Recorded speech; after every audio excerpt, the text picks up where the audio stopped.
Hey guys, Matt with CJ Off-Road here. Today we've got in front of me an Alcon Front Brake Set that we're going to be installing on our 2020 Jeep Gladiator. I was super excited to get these in as I know Alcon for their braking systems and performance in the automotive industry. These are going to fit 2018 and newer Jeep Wrangler JLs as well as 2020 and newer Jeep Gladiators. Now with our Gladiator, we've got it up on the lift behind me and we're going to be installing a 6-inch lift kit, and we need some more stopping power when we throw in some larger wheels and tires. This is going to do the trick, and I'm super glad that Alcon hooked us up. Now, you're going to get a lot of performance specs out of these brakes. Alcon calipers have 6 pistons over the factory 2-piston caliper. That's going to increase your brake pad performance as well as decrease the pedal effort inside the vehicle. And it's going to stop up to 30% more effectively than your factory brakes. Now, while these are a little bit pricey, they're definitely going to be a great upgrade. If you have larger wheels and tires, the winch, everything's set up on your Gladiator to go off-road, you want to make sure you can stop just as quickly as you can start going down the trail. I really think this is going to be an easy installation, and all the hardware is labeled really nicely too. I haven't seen too many companies that take the time to individually bag as well as label them, so that is perfect for this installation. I'm going to go ahead and get this done on our 2020 Jeep Gladiator and let you guys follow along, see if you're interested in installing this kit on your Wrangler or JT.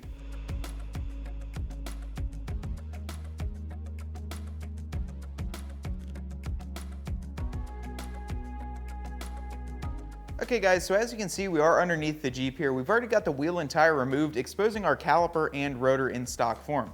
Now we are in the middle of a lift kit here and waiting on some parts, so that's why we have everything disassembled, and you don't see a shock or a coil spring or anything like that in this installation. Now you don't need to remove any of that, it's just because we were in the middle of something else and we decided to install brakes while we were already at this point. The first thing that we're going to do is go ahead and grab a 21mm socket and remove the 2 caliper bracket bolts holding it onto the hub. I'm going to go ahead and grab the socket and we'll get started. So we're going to grab our 21mm socket, and truth be told, we already do have these a little bit loose because doing them with an axle that's not supported is a little tricky. So we spared you guys the details of having to do that. Once you have them started, you can normally just get them out by hand. We're going to be reinstalling these using some new blue Loctite. So we're just going to wait and reinstall them with some fresh Loctite. Pull that out. Set that aside, and then we'll do the top one.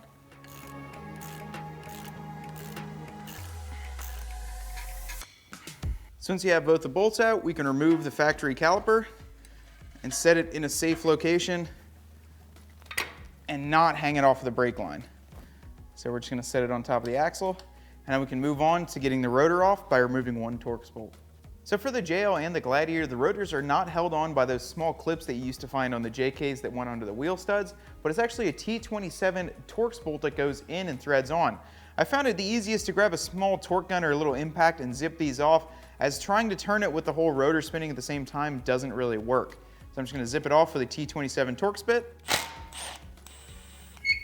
and we can set that aside and we won't be reinstalling it. So with the bolt removed, we can pull the rotor straight out and set it aside. So now what we're going to do is set our new Alcon rotor into place. And what you want to look for, these are side specific, so you see that there are C's cut out here.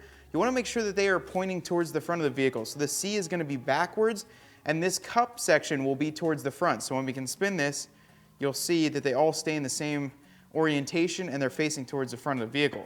Now what I'm also going to do is grab a lug nut and thread that on there just so it stays while we're putting on the adapter bracket and the actual caliper onto this rotor.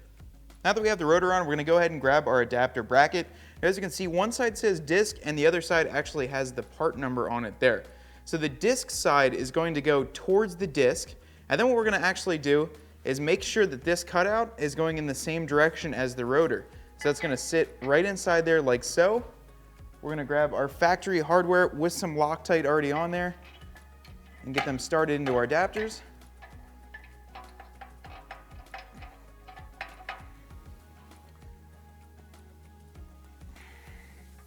Both top and on the bottom.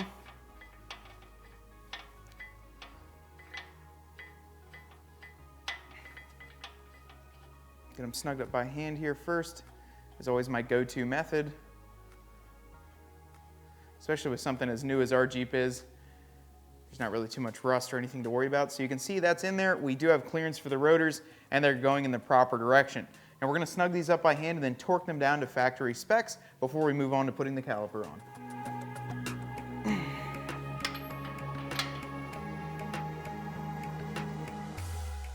Okay guys, so the next step is going to be to put the actual caliper on the newly installed rotor. Go ahead and put some Loctite on the bolts here first. And then I like to have a little cart next to me too, because these calipers, they are cast iron and they are pretty heavy. So we'll go ahead and grab a brand new Alcon caliper, set it over like so, looking through there to line up the bolt holes. With the included hardware from Alcon, we can go ahead and get them started. Then we can put the top bolt into place, line up those threads first. Always, always, always start these by hand, and don't use impact tools on many of these parts. You don't want to be doing anything like that with brakes or a lot of other parts too as well. So it's definitely good to start these by hand.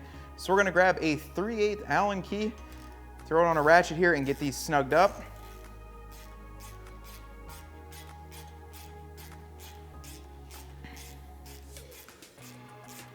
Get the bottom one snugged, and with the top one snugged as well, just to make sure they're both happy with where they're at.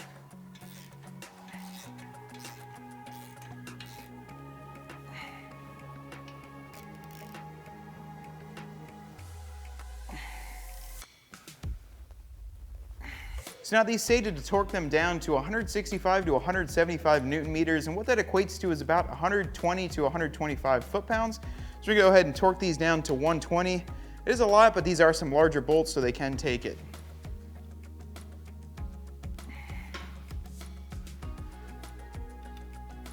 Okay guys, so the last step of this process is to actually connect our brake line to the brand new caliper from Alcon. We've got everything torqued down and good to go, but we don't have any power going to these brakes. So you can see there's a section right here on the back, and that is where our banjo bolt and 2 copper washers are gonna go. All we have to use is a 15mm socket to get our original bolt off of the factory line.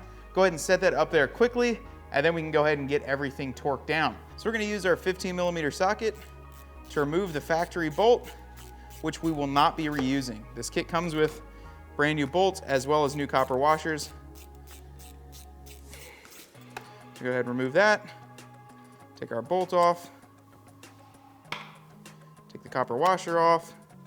And then what we're going to do is grab our brand new copper washer and banjo bolt, put it through there, grab our washer for the other side. Try and do this quickly so we don't lose all of our brake fluid. With those on, we can go ahead and get this up into place. This is why we got the drip pan here as well. Then we're going to tighten down using a 15mm socket to the factory torque specs. Repeat the same process on the other side, bleed our brakes, and we'll be good to go.